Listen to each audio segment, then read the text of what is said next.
The 410 retirement visa was designed for those wishing to spend the remainder of their days in Australia.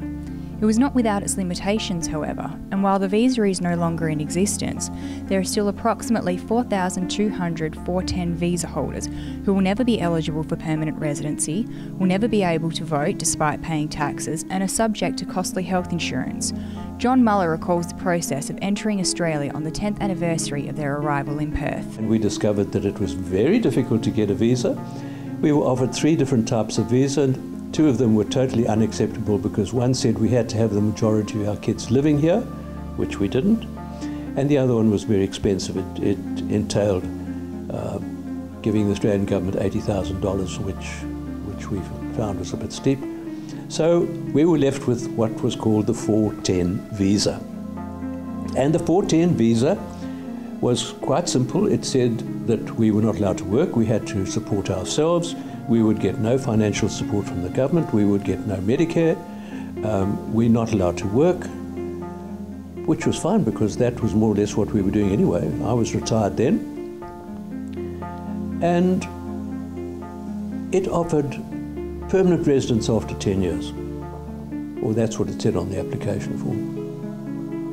We discovered when we got here that in fact it didn't offer permanent residence because that was John Howard who thought it should be done, but he never got it through Parliament. It got through the lower house, but it didn't get through the Senate. So the offer of a 10-year period before permanent residence never came to pass. We spoke to Peter Kerr from the Association of Independent Retirees about the healthcare issues 410 visa holders face. Well, the issues in respect of healthcare is really one big issue, and that's the cost, because at the moment we're required to have very, very expensive overseas visitors private health insurance, which costs a great deal more than the same cover for the Australian. However, the problems faced are not restricted to healthcare. If we have income in Australia, we are obliged to pay tax on it under the Australian system. And of course, we have to pay taxes and charges to our local councils in the places where we live. And because we do that, I think the old expression was, no vote, no taxes. If you haven't got the right to vote, you're denied a basic human right. Because of experiences like John and Peter's, local politician Don Randall has been advocating on behalf of the 410 visa holders in Parliament. I know I had a great deal of support from the Immigration Minister of the day to plead the case of people who have made Australia their home, committed to Australia both financially, emotionally and physically. At the end of the day, they are great citizens and they've made a great contribution to Australia, but they don't get to become full citizens. They stay almost as associate members of Australia, and yet they put everything back into it that all other Australians and all other visa holders do.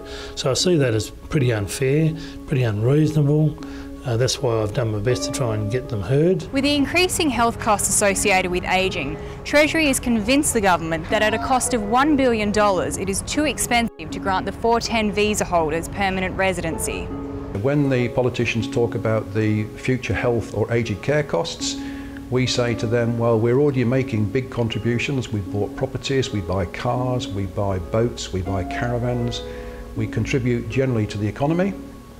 And if we all left tomorrow, then looking at the average assets that our members have, we would be looking at a shortfall for government funds of a minimum of $2 billion. So what would the 410 visa holders like to see happen? People come here, as I say, expecting to live here for the rest of their lives. They are contributing to society and the economy, and they see no reason at all why the government shouldn't grant permanent residency. This has been Miles Riley reporting for Undercurrent.